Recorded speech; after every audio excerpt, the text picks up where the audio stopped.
is this? Tabletop Island, huh? Let's see what this is all about. Swahili, a game where you choose one of 4 colored tribemen and move them 1 row at a time in efforts to make it to the center. But don't allow yourself to get captured, because that will increase your opponent's point count and decrease your own. Inspired by the cultural heritage of ancient Africa, I present to you Swahili, the game. Welcome to Tabletop Island. I'm Bernardo, your host, and today we're going to be talking about the vintage board game Swahili, from the cultural heritage of ancient Africa. Milton and Bradley modernized this game in 1968, and let me tell you, it is gorgeous. It looks amazing on the table. You can see this really nice plastic board that has these faces carved in it, the Swahili logo, just everything has that cultural feel to it, the little tribe bend pieces that are molded. It just looks absolutely stunning on the table. But let's talk a little bit about the gameplay. As for how it plays, it's much like Mancala, if you're familiar with that game with the kind of the jewel pieces and the wooden tray. I believe that was a 2-player game, but this one can play up to 4. Let's get a little bit of an understanding on the gameplay. How this plays: you take all of the tribemen in that row and you drop 1 in each row ahead consecutively. And when you get to your last piece, if it is by itself, your turn ends. If that last piece is in a spot with another piece of yours, then you can choose to do one of 2 things. You can either pick those up and continue to spread them across the board into the following rows, or you can end your turn, which may set you up for a future turn. So sometimes this may be the strategy.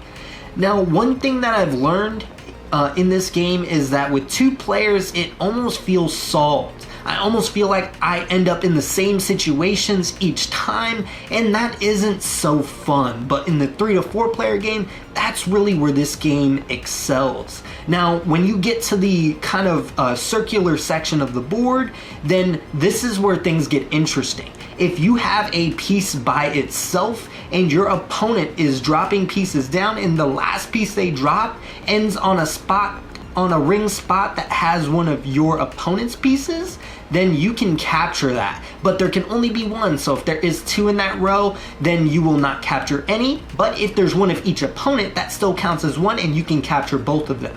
Now, how that works is when you land in that spot, you'll take them, put them in your little tray section. At the end of the game, all of those captured kind of tribemen are worth 5 points. Now, if you can work your men up to get to the center hole or that little center tray, that is worth 10 points. So the first player to end all of their men in the center hole ends the game, and then you count up points. Whoever has the most wins.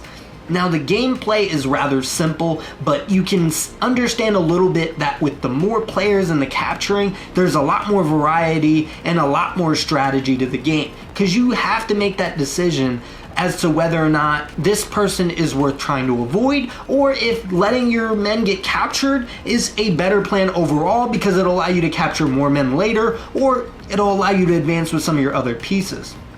Now, while there is a lot of decision making, I do think this is fun for the whole family. It's great for young adults and adults. It's not too the learning curve isn't too high to really enjoy the game. I think it's fantastic. It's a great addition to the Mancala family. I am a little bit of a fan of the original, but it did get a little bit stale and it almost felt repetitive, even though some of the decisions and variety was different. With this game, I felt like there was a lot more interaction, especially again with the 3 to 4 player games. I don't really see myself playing the 2-player variant very often, if at all. But when you understand the game itself plays in, I would say, maybe 10 to 15 minutes. If you're new to the game, maybe about 20 to 25 minutes. I know the board itself says about 30 minutes, but I don't really see that being the case unless you guys are really heavy thinkers and you're just sitting there for a while.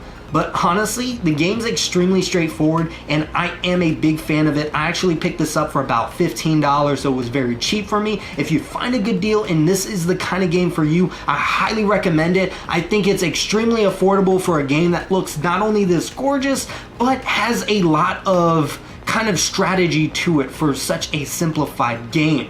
The only thing I could wish for would be it being carved out of wood, but I understand that would probably cost a fortune. But honestly, that's all I have for you guys today. If you are interested in notifications, there is a bell up there somewhere. Please like, comment, and subscribe. I do appreciate any feedback. I'm trying to make these videos more and more outrageous, and with your guys' help, I have been doing so. Monday, regular board game reviews. Wednesday, weekly updates / talks, and then on Friday is my vintage board game reviews. That is all I have for you guys today. I will see you guys next time.